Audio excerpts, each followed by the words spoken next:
Correct కాదని అభిప్రాయం. Yeah, అలాగే సాహెబ్ గారు, మిమ్మల్ని గెలిపించిందే మీకు భిన్నమైనటువంటి లక్ష్యం, లక్షణాలు ఉన్నాయని. కానీ ఇవాళ కొన్ని అల్లరి మూకలు మీ ప్రతిష్టకు భంగం కలిగిస్తున్నాయి. ఇద్దరు నాయకులు చాలా స్పష్టంగా చెప్పారు, మనకి బాధ్యత ఉన్నది, కక్ష కాదు. బట్ చట్టబద్ధంగా ఎవరినైనా సరే మనము శిక్షించాల్సిన పరిస్థితిని మాత్రం ఉపేక్షించము అని స్పష్టంగా చెప్పిన తర్వాత ఈ జరుగుతున్నటువంటి వాటి మీద మీ సమాధానం ఏంటి? రాజేంద్ర గారు, తమరికి అదేవిధంగా పెద్దలు తులసిరెడ్డి గారికి, మా సోదరికి, అలాగే బీఆర్కే న్యూస్ వీక్షకులందరికీ కూడా నమస్కారాలండి. ఇప్పుడు చంద్రబాబు నాయుడు గారు మొట్టమొదటి రోజే క్రియాశీలకమైనటువంటి ప్రెస్ మీట్ పెట్టారు.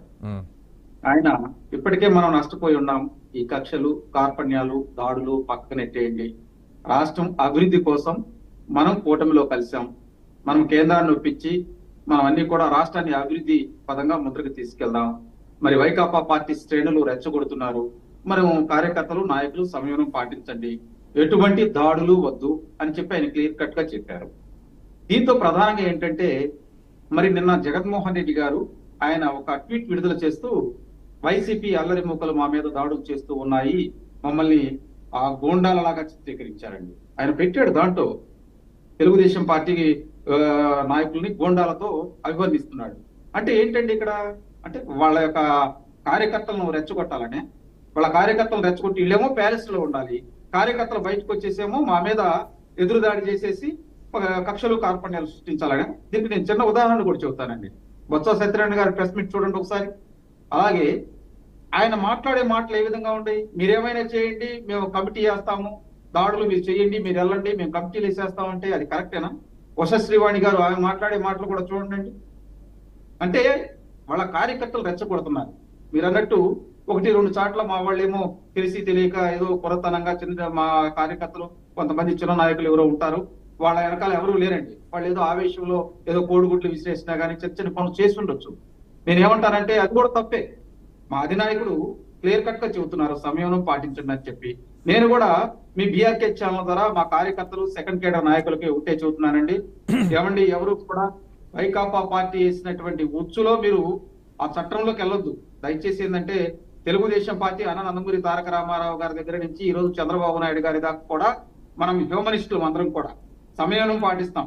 రాష్ట్రం అభివృద్ధి కోసం పాటుపడేటువంటి పార్టీ తెలుగుదేశం పార్టీ. కాబట్టి మనందరం కూడా సమయం పాటించాలని చెప్పి నేను వేడుకుంటున్నానండి. దీంతో పాటు తులసిరెడ్డి గారు ఒక మాట అన్నారు, రెడ్ బుక్ చూపిస్తున్నారండి కొంతమంది నాయకులని. ఎస్, లోకేష్ గారు రెడ్ బుక్ చూపించారండి. ఎవరైతే అధికారులు చట్టాన్ని తమ చేతుల్లోకి తీసుకొని ఆ చట్టాలను నిర్వీర్యం చేశారో వాళ్ళకి చట్టపరంగా ఖచ్చితంగా శిక్షలు పడతాయి అంటున్నారు. దీనికి నేను కూడా కట్టుబడి ఉన్నా.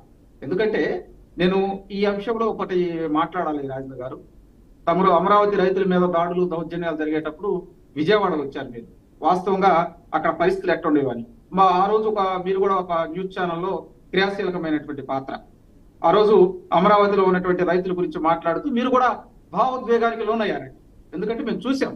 ఆ తర్వాత జేఏసీ వాళ్ళు మిమ్మల్ని ఆహ్వానించినప్పుడు కూడా మీరు వచ్చి అక్కడ మాట్లాడే తీరును చూసి చంద్రబాబు నాయుడు గారే ఓపెన్ గా అన్నారు, రాజేంద్ర గారు మీరు జేఏసీ వాళ్ళకి మీ యొక్క సూచనలు, సలహాలు ఏంటంటే, ఆ రోజునటువంటి జేఏసీ నాయకులు మిమ్మల్ని సాధారణంగా ఆహ్వానిస్తే, లేదండి నేను ఒక టీవీ ఛానల్లో వర్క్ చేస్తున్నాను, నేను రిజైన్ చేసి జేఏసీకి మద్దతు ఇస్తా ఉన్నారు. అవునా కదా సార్?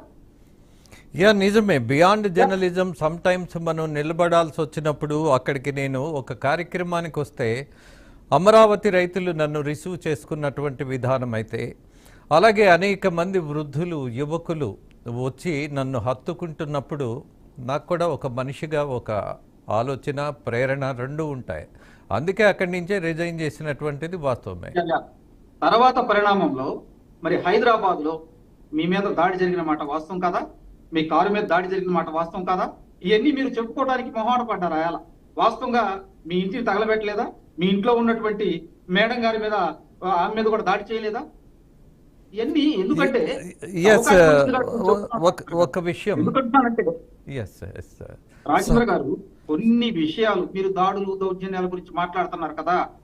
జనరల్ గా సాహెబ్ గారు, ఇది జరిగి దరిదాపు 1.5 సంవత్సరం అయింది.